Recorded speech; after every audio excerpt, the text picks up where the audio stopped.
আসসালামু আলাইকুম ভিউয়ার্স। আমি আপনাদের সামনে আবারও হাজির হয়েছি পর্তুগালের ওডিমিরা থেকে। তো আসলে আমি এখন বর্তমানে যেটাতে যে একটা প্লান্টে আছি, এটা হচ্ছে রোজবেরি প্লান্ট। আমি আগেও রোজবেরি প্লান্ট নিয়ে ভিডিও করেছি অনেক। তো আজকেও আপনাদের দেখানোর চেষ্টা করতেছি। আসলে পর্তুগালে এই যে এগ্রিকালচার সেক্টরে D1 ভিসাতে বাংলাদেশি আসে অনেক, বাংলাদেশি নেপালি এখানে অনেক আসে D1 ভিসায়। তবে সঠিক গাইডলাইন এবং সঠিক ওয়েতে আসতে পারলে আসলে অনেকে অনেক লাভবান হয়। তবে এক্ষেত্রে কিছু কিছু চক্র অনেক বেশি টাকা আদায় করে, অনেকের থেকে 25-26 লাখ, 22 লাখ, 24 লাখ টাকা করেও অনেকে নেয়। আসলে যদি সঠিক ওয়ে হয় 20-22 লাখ টাকা দিয়েও অনেকে এসে বাজিমাত করে। তো আসলে এত টাকা অনেক বেশি এক্সপেন্সিভ হয়ে যায়, যার কারণে D1 বিষয় আমরা যারা বাঙালি আছি আমরা আসতে পারি না। তো যারাই আসে অথচ তারা মূলত প্রথমে এই যে এই এগ্রিকালচার সেক্টরেই কাজ করে। যেমন এই যে এটা একটা রোজবেরি প্লান্ট, এখানে ফ্রুট পিকিংয়ের কাজগুলো হয়। এই যে এখানে ফ্রুটগুলো দেখতেছেন, লাল লাল যে ফলগুলো দেখা যাচ্ছে, আসলে এগুলা পিকিংয়ের কাজগুলোই করে। যেমন এই যে আমি আপনাদেরকে দেখাচ্ছি, আসলে এই রোজবেরি ফ্রুট পিকিংয়ের কাজে কিছুটা বোনাসেরও অপশন আছে। যেমন আপনি আপনি যদি পার ঘন্টা 4.5 কেজির বেশি যদি আপনি তুলতে পারেন, ওটা বোনাস হিসেবে ধরা হয়। আসলে এই যে ফ্রুট পিকিংয়ে এই যে হাতের একটা স্কিল দরকার হয়, এটা আসলে প্রথম অবস্থায় হয় না, এটা করতে করতে আসলে চলে আসে। তো আপনাদের যেটা করতে হবে যে D1 বিষয়ে অনেকে যদি আসেন, তবে প্রপার গাইডলাইন জেনে আসবেন, কাজটা কি দিচ্ছে, কী কাজে আপনাকে নিচ্ছে, এবং অ্যাকোমোডেশনের ব্যবস্থা কী, থাকা খাওয়ার ব্যবস্থা কী, স্যালারি কত, এগুলো আসলে জেনেই আসবেন।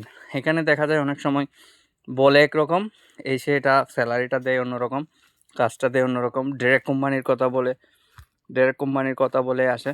অনেক সময় এজেন্সির হাতে তুলে দেয়, এজেন্সি যেরকম দেয়, আপনি সারাদিন ধরেন কাজ করলেন, ঘন্টায় 6 ইউরো করে, কিন্তু আপনাকে ওই 6 ইউরো দিচ্ছে না। এখানে আসলে বর্তমানে পর্তুগালের বেসিক স্যালারি 2026 সালে 920 ইউরো এবং 8 ঘন্টা কাজ। তো অনেকে দেখা যায় ঘন্টায় 6 ঘন্টা 6 ইউরো করে অনেকে দিচ্ছে না।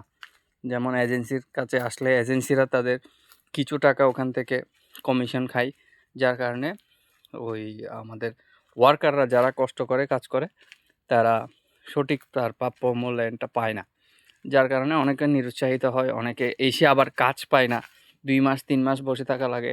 তো ইউরোপে আসলে একটা মানুষ ন্যূনতম কম খরচ হলেও একটা মানুষের 1 মাস চলতে থাকা, ধরেন রুম ভাড়া 100 থেকে 150 ইউরোর মধ্যে রুম পাওয়া যায়, একটা সিট পাওয়া যায় 120-100-র মধ্যে।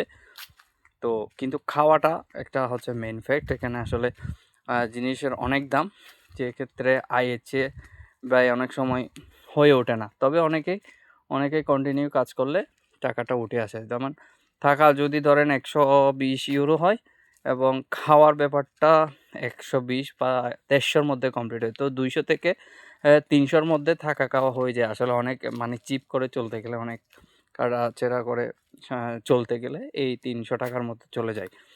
তো আপনার বেসিক স্যালারি যেখানে 920, 300 গেলে আপনার থাকে আর 600। এই টাকাটাই আসলে আপনার জন্য মানে এই টাকাটা আপনি সেভ করতে পারবেন, তাও আপনি অনেক চেপে চললে।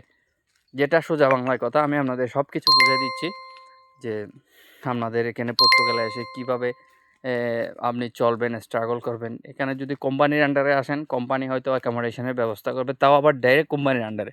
যদি কোনো এজেন্সির মাধ্যমে আসেন, সেক্ষেত্রে আপনার বাসা ভাড়া একটু বেশি হয়, এবং থাকা খাওয়ার নিজের মধ্যেই চলতে গেলে প্রথম 2-1 মাস আপনার ব্যাকআপ নিয়ে আসা লাগবেই।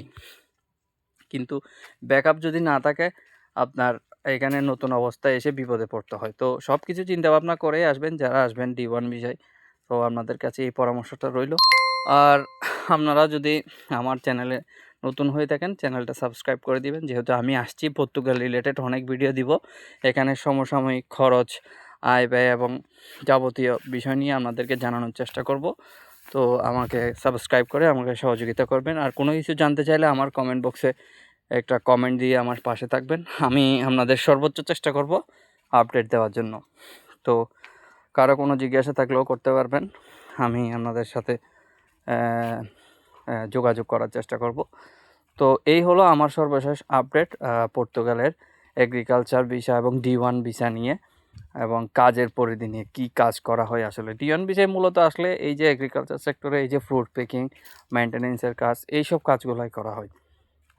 তবে যারা করতে পারে, যাদের স্কিল আছে, কষ্ট করতে পারবে, তারা হয়তো ভালো করতে পারে। আর যারা পারে না তারা বিভিন্ন রকম ইস্যু দিয়ে হয়তো মানে এটাকে নেগেটিভভাবে উপস্থাপন করে। আসলে সব মিলাই কাজ, কষ্ট তো করতে হবে, কষ্ট ছাড়া তো কেউ আপনাকে টাকা দিবে না, কিন্তু কষ্ট করা লাগবেই।